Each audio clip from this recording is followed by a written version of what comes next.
Napatalon sa saya ang mga residente ng Barangay Dulong Bayan sa panalo sa Power Cells Caravan sa Bacoor, Cavite. Dahil sa malafiestang handog ng Brigada Manila Team at Power Cells Herbal Capsule. Para sa iba, simpleng grocery items at cash prizes lang ang mga ipinahagi sa ating mga kabrigada. Ngunit lampas pa rito ang sayang naramdaman nila. Alam niyo yung pakiramdam na nahihiya ako kasi ayoko talaga. Sabi ko, pag ako kasi yung susunod dun sa Alan. Sabi ko, pag ako yung susunod, lalabas ako kasi ayoko nahihiya ako. Tapos akalaan mo yun yung hiya ako. Ako pa rin yung mananalo ng 1,000 pesos.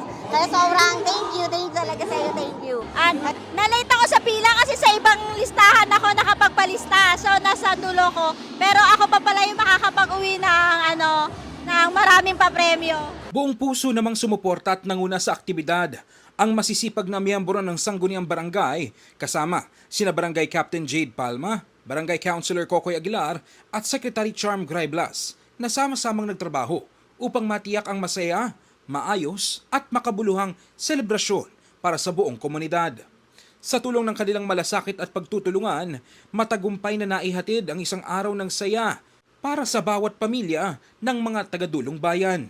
Patuloy na ilalapit ng Brigada News FM kasama ang Power Cells Herbal Capsule ang saya sa puso ng ating mga kabrigada.